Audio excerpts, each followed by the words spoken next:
Let's use the 6-step procedure from your textbook to draw the graph of this nice rational function here. All right, well, let's remind ourselves what this procedure was.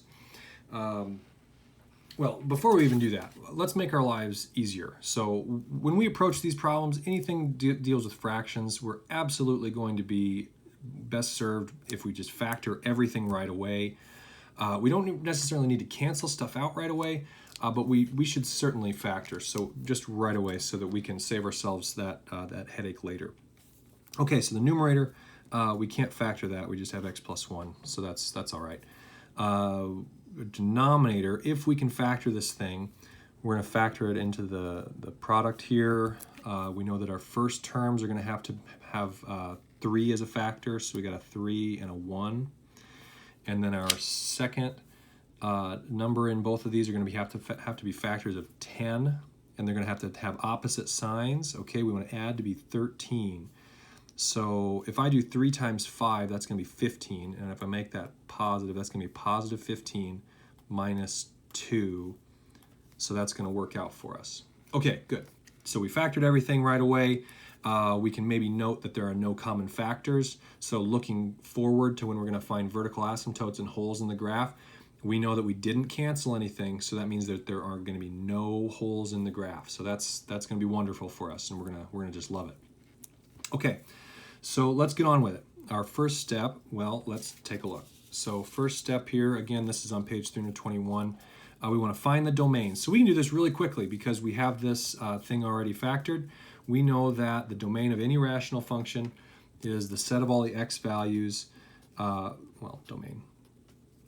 set of all the x values so that the denominator is not 0. So we can't have any x value that makes either one of those factors 0. So this one we would have 2/3, and this one we would have -5. So we can't have -5.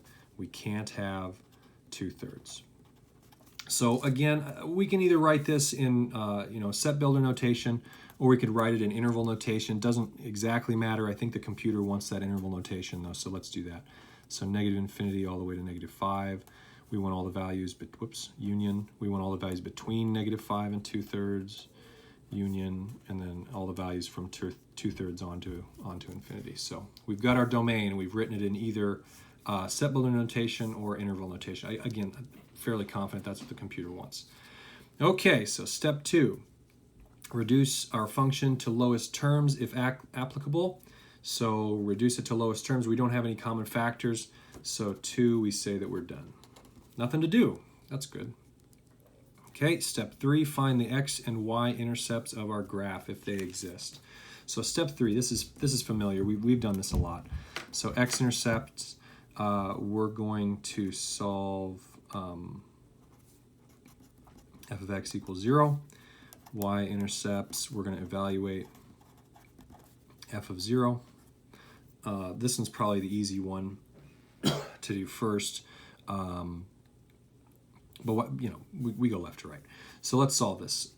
Well, we want our function to be 0, and whenever we have a rational function equal to 0, the only part that matters is the numerator. So we've got x plus 1 equals 0, so that tells us that -1, 0 is an x-intercept.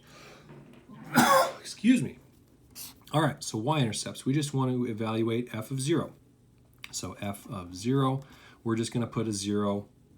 Well, we might as well do it in this one, right? We got 0 plus 1 over 0, 3 times 0 squared, plus 13 times 0. That's kind of getting cluttered up. I mean, we could just look at it, right? If I put a 0 and 0, 0, all that stuff goes away, and it's just going to be 1 over -10. So that means our y-intercept is 0, -1/10. Okay. We got it. That's a pretty small value, but we got it. Okay, so step 4. Step 4, determine the location of any vertical asymptotes or holes in the graph if they exist. Analyze the behavior on either side. Again, this analyze the behavior on either side, we're probably going to end up doing that in step 6 if we need to. But let's find our vertical asymptotes or holes in the graph. Okay, so again, here we've got theorem 4.1. So suppose r is a rational function, which we've got, which can be written as a polynomial over polynomial where we have no common zeros. So that means it's reduced. So if we have our reduced function and c is a number that is not in the domain, then if we plug in that domain restriction and we don't get 0 in the denominator, then we've got a hole. Well, we knew that we didn't reduce anything, so any domain restrictions are still going to make these 0. So we don't have any holes in our graph, and both of these things are both vertical asymptotes. So we can just write that out. So we got vertical asymptote at x equals our domain restrictions. And that's it. So again, the only time we have holes in the graph are when we do something in step 2. If we don't do anything in step 2, we're not going to cancel any zeros out, so we don't have any holes in the graph. Okay, so that was step 4. What is step 5? Step 5, so analyze the end behavior. Analyze the end behavior. So this is what happens at the extremes on either side, left and right. So find the horizontal or slant asymptote if one exists. Okay, well, let's take a look again at our location of slant asymptotes theorem. We've got theorem 4.2, again, page 308. Really, we're just looking at what the degree of the polynomial is, or excuse me, the degrees, plural, of the polynomials in either the numerator or the denominator. So if the degrees are the same, that was this line, and we can see that that's not the case, right? The degree in the numerator here is 1, the degree in the denominator is 2, so the degree in the denominator is larger. So if the degree of p, which is the numerator, is less than the degree of q, which means that the degree in the bottom is larger, then y equals 0 is the horizontal asymptote of the graph. Okay, well that's easy. So if the degree in the bottom is bigger, it's just y equals 0, and that's it.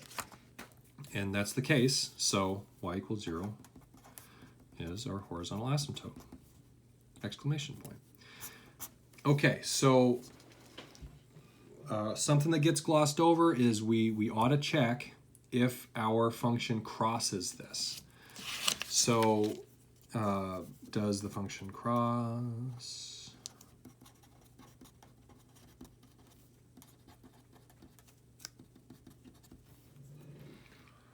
Or I guess maybe more appropriately we should say, does it touch it? Well, let's just leave it like that. So does it, yeah, I changed my mind. Does it touch it? So we really want to know if this has solutions. So does the function touch the line y equals 0 is the same as asking the question, does the function equals 0 have solutions? So does the function value ever achieve y equals 0? Well, a savvy viewer would see that we've already solved this, right? It does have solutions. So from step 3, it does.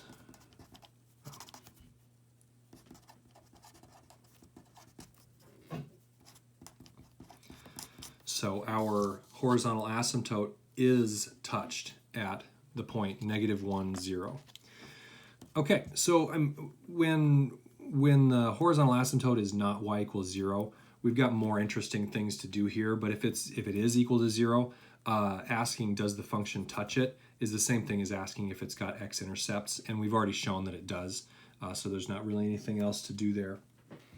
All right, well, we're ready for step 6. So step 6 is essentially just, put it all together. So use a sign diagram and plot additional points as needed to sketch the graph. So if we don't need to do this stuff, don't do it. Add extra work for ourselves is not usually a great idea. So let's just see if we can't reason our way through what this picture's got to look like just with what we've got. All right, so step 1, we found our domain. 2, we reduced. Step 3, we have our intercepts. So we've got our intercepts, x-intercepts, -1, 0. and y-intercept is 0, -1/10. So that's like way close. Okay. Then what? We've got a vertical asymptote at x equals 2/3. So that would be here.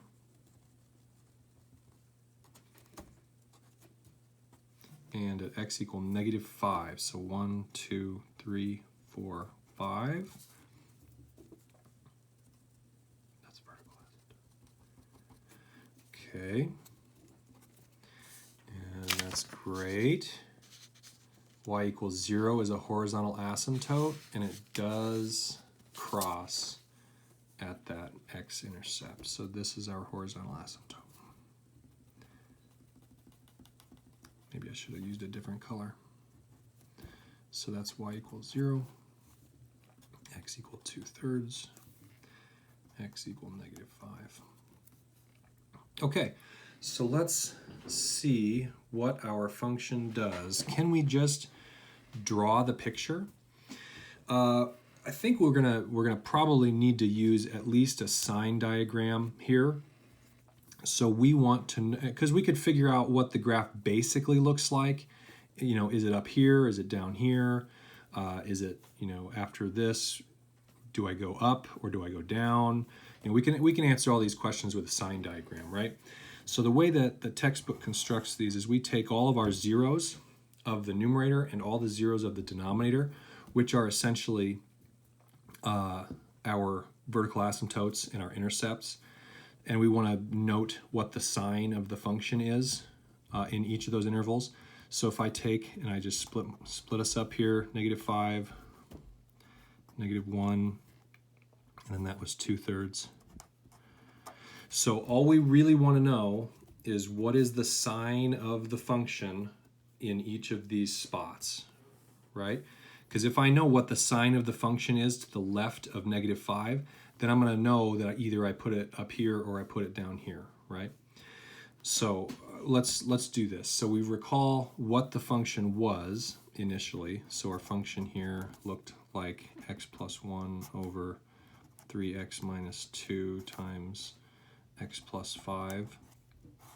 Okay, so if we only care about the sign, we don't care about the actual function value. We're just looking for the sign for this little diagram here. So if I take a value that's on the left of -5, pick an easy one.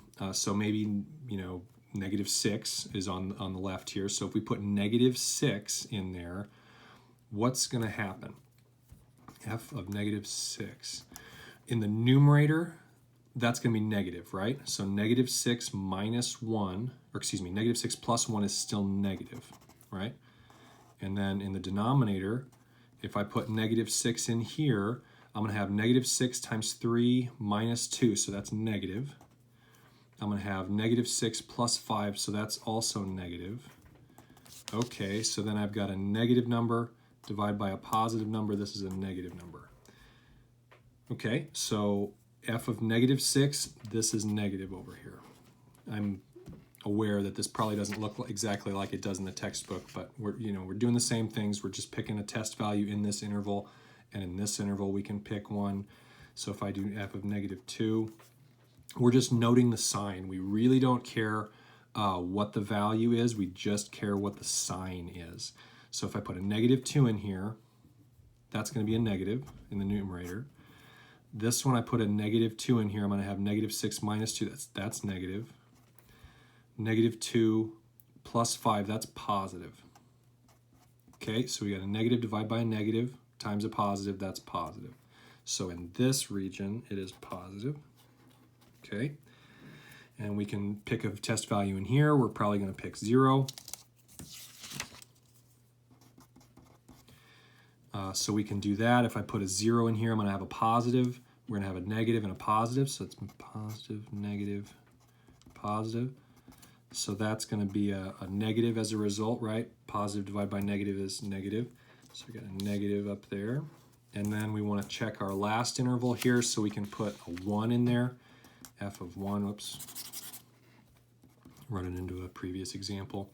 So if I put a 1 in there, all of these things are going to be positive, right? 1 plus 1 is 2.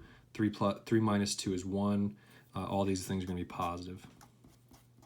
So the result will be positive. And we can put that on our nice sign chart. Okay, so now we know that on the left-hand side of x equal -5, our function value is negative. So if we really want to, we can plot some points to your heart's desire, but what we showed down here is that everywhere left of x equal -5, the function's below the x-axis. So, I mean, plot some points if you want to draw a super fancy picture, but essentially it's going to have to look like that because it's all negative, right? And because of the behavior near asymptotes, we're going to approach this line, we're going to approach this line. We showed previously in step 5, or probably more appropriately in step 3, that we do touch our horizontal asymptote, but that's the only spot that that horizontal asymptote gets touched. Okay, so now we have this part between -5 and -1. Our graph is positive, which means that it doesn't go down, it goes up. So we can go toward that asymptote.